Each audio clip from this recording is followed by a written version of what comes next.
Hi, I'm Emma Donald, family lawyer, Townsville. I advise and represent people who are going through a separation. Today, I'm talking about the court pathway if you are filing an application in the Federal Circuit and Family Court of Australia. There used to be two separate courts, the Federal Circuit Court and the Family Court.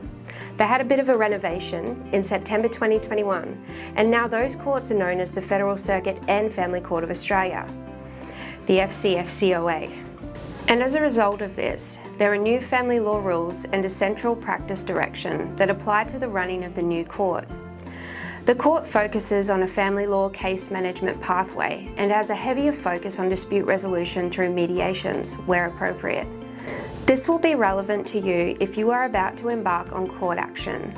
Bear in mind that people who separate often reach an agreement about parenting and property matters by themselves or with the assistance of a lawyer via negotiation and mediation. When an agreement can't be reached, it may be necessary to go to court. When making an application to go to court, there are many rules that apply. For example, the parties must comply with the pre-action procedures before they even get to file an application in court. My colleague, family lawyer Jodie Dingwall, speaks about this in her video about the pre-action procedures.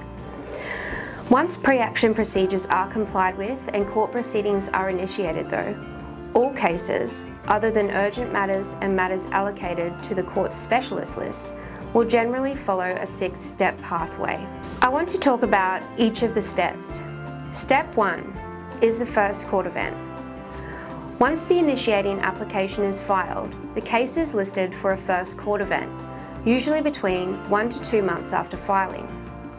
The purpose of the first court event is to see whether any orders or directions can be agreed to by consent between the parties, to make sure the pre-action procedures have been complied with, and to ensure that the parties have made a genuine attempt to resolve their dispute prior to coming to court, to identify the issues that are in dispute between the parties, and to look at what steps need to be taken to resolve the issues, to decide if an interim hearing is required or whether the parties should first attend dispute resolution. For parenting matters, the court will consider whether a report will be required by a court child expert to assist in resolving interim care arrangements, or whether the children should be represented in the proceedings by an independent children's lawyer. For property matters, if disclosure has not yet been finalised, the court will make directions as to timeframes for this to occur. The court will also make directions for any valuations that are needed. The court will also consider directing the parties to mediation if appropriate. The first court event is largely procedural, and generally the court will only make directions and orders that have been agreed to between the parties by consent on that day. Step 2 is an interim hearing. If the parties are unable to agree on interim orders, an interim hearing will be listed on a date suitable. If there are child impact reports or other expert reports required, these will generally need to be arranged before the interim hearing. The interim hearing will usually occur before any dispute resolution takes place. The interim hearing will be before a senior judicial registrar, unless the circumstances require it to be heard by a judge. Step 3 is where dispute resolution is required. Depending on the parties' financial circumstances and where appropriate, the court will either direct the parties to attend private dispute resolution, for example, the parties pay for a private mediator, or a court-funded dispute resolution.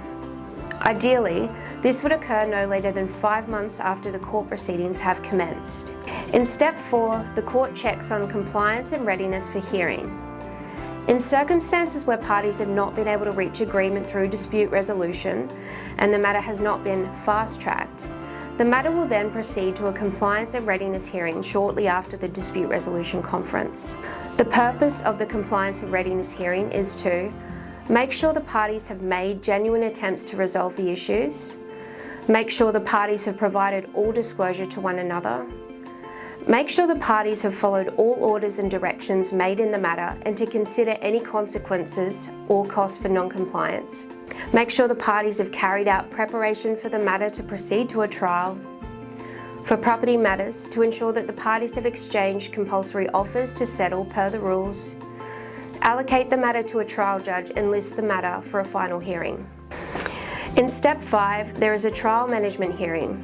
If the trial judge requires it, the court will then allocate the matter to a trial management hearing. This will occur shortly before the final hearing of the matter.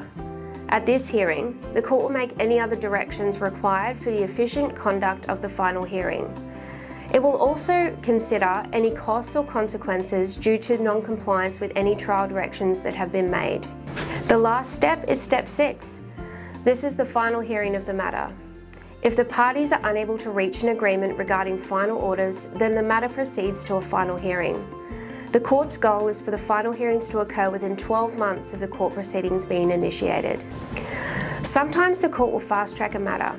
A matter might be fast-tracked, if considered appropriate by the court, at any stage prior to the allocation of a trial date, usually following Step 3, the dispute resolution.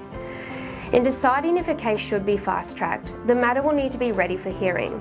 The court will look at whether the parties have made a genuine attempt to resolve the issues, whether the issues are clearly identified, whether the issues are discrete or limited, if all reports have been provided, if the matter can simply be decided on the written evidence.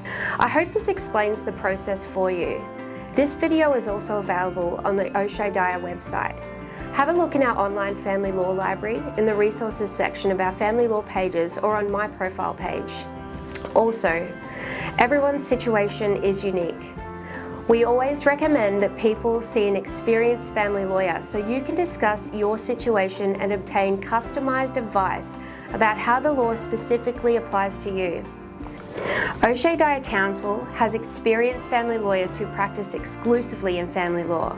We offer first appointments with experienced family lawyers for $220, a low fixed fee, so that everyone can afford to obtain early advice and figure out their next steps. Please call us on 47-725-155 to make an appointment. We would love to help you.